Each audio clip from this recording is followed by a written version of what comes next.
সৈয়দুত তাইফা হাজী ইমদাদুল্লাহ মুহাজির মক্কি রাহমাতুল্লাহি আলাইহি, তাকে বাদ দিয়ে এই দারুল উলুম দেওবন্দের যত সন্তান আছে সারা দুনিয়াতে ছড়ানো ছিটানো ইসলাহ আর তাজকিয়ার সনদ কে বয়ান করতে পারবে? হাজী ইমদাদুল্লাহ মুহাজির মক্কির অবদান স্বীকার করতে সকলে বাধ্য। এজন্য তার লকবই হয়ে গিয়েছে সৈয়দুত তাইফা।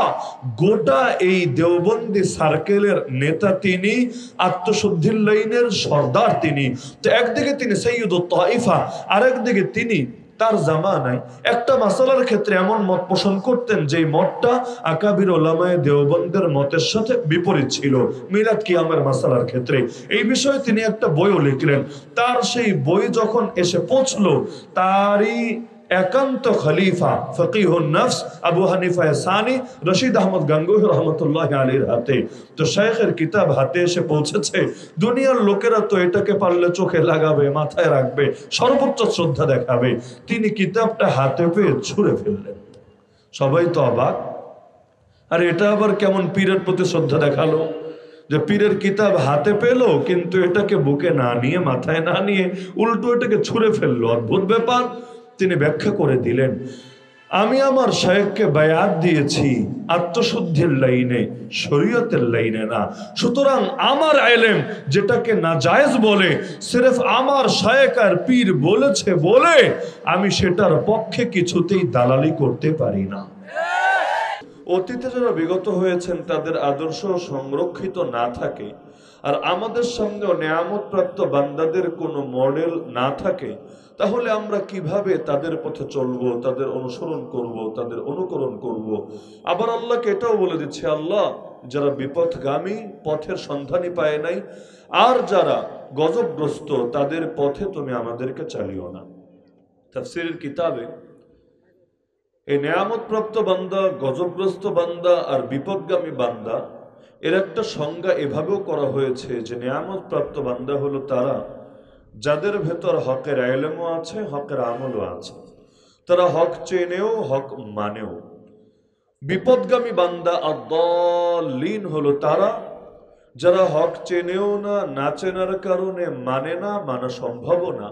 আর আল মাগদুব আলাইহিম গজবগ্রস্ত মানে হলো হকের পথ তো চেনে এবং জানে, তো যে কোনো স্বার্থের কারণে, দলান্ধতার কারণে, ঘাড়তারামের কারণে, অধ্যত্বের কারণে, কোনো না কোনো একটা কারণে সেটা মানে না, বরং তার বিপরীতটা জেনে বুঝে ইচ্ছাকৃতভাবে করে, যাদেরকে জ্ঞান পাপীও বলা যেতে পারে।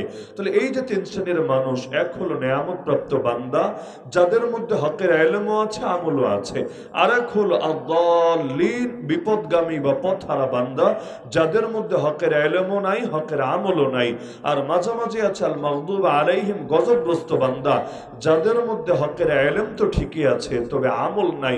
এই তিন শ্রেণীর মধ্যে বান্দা আল্লাহর কাছে এক শ্রেণীর পথ চায়, সেই শ্রেণী হলো যাদের মধ্যে ইলমও আছে, যাদের মধ্যে আমলও আছে, যারা হক চেনেও হক মানেও। তাদের উদাহরণ কি? কিছু উদাহরণ কোরআনের মধ্যে উঠে এসেছে। ফাউলাইকা আল্লাযীনা আনআমা আল্লাহু আলাইহিম মিনান নাবিয়্যিন ওয়াস সিদ্দীকিন ওয়াশ শুহাদাই ওয়াস সালিহিন। যেমন নবীরা, যেমন সিদ্দিকরা, যেমন নেককাররা, যেমন শহীদরা, তাদের মধ্যে হকের ইলমও ছিল, হকের আমলও ছিল। সুতরাং কিয়ামত পর্যন্ত যত মানুষ আসবে তাদের জন্য তারা অনুসরণীয় এবং অনুকরণীয় হবে। তা আমরা যেহেতু এটা ওলামার তলাবার সংগঠনের উদ্যোগেই মাহফিল, আমরা যারা এই অঞ্চলে আছি এবং এই কওমি মাদ্রাসাগুলোতে পড়াশোনা করেছি বা এখন এর সঙ্গে খেদমতে জড়িয়ে আছি, আমরা যে গোটা জীবন জুড়ে আমাদের আকাবির ওলামায়ে দেওবন্দের অনুসরণ করে যাচ্ছি, এটা এজন্য না যে আমাদের পড়ালেখা হলো কওমি ধারায়, দেওবন্দি ধারায়, আর তারা যেহেতু আমাদের উস্তাদ বা উস্তাদের উস্তাদ বা উস্তাদের উস্তাদের উস্তাদ, সুতরাং এই কারণে আমরা দলান্ধতার শিকার হয়ে অথবা আমরা তাদের প্রতি অন্ধ আনুগত্য বরণ করে আমরা তাদেরকে অন্ধভাবে ফলো করছি। বরঞ্চ বাস্তবতা হলো আমরা তাদেরকে হকের মানদণ্ডে মেপে তাদের মধ্যে হকের গুণাগুণগুলো পরিপূর্ণ পেয়েছি, তাই আমরা তাদেরকে মেনে চলছি। যদি কোনো একজন ব্যক্তির ক্ষেত্রে এমন দেখা যায় যে না, সে এই ধারায় পড়াশোনা করেছে এবং বড় ইলমওয়ালাও হয়ে গিয়েছে, তো টাকার কাছে বিক্রি হয়েছে অথবা আদর্শ থেকে বিচ্যুত হয়ে গিয়েছে অথবা যে কোনো কারণে যে কোনো পথ হয়ে গিয়েছে, গোমরা হয়ে গিয়েছে, তাহলে কখনোই আমরা তাদের অনুসরণ করি না এবং অনুসরণ করাকে জায়েজও মনে করি না। এই বাংলাদেশের অধিকাংশ মানুষের হেদায়েত আটকে যায় একটা জায়গায় এসে, যখন আপনি তাদেরকে কোরআন খুলে বুঝাবেন, হাদিস খুলে বুঝাবেন, দুনিয়ার সব দলিলের ভান্ডার তার সামনে তুলে ধরবেন।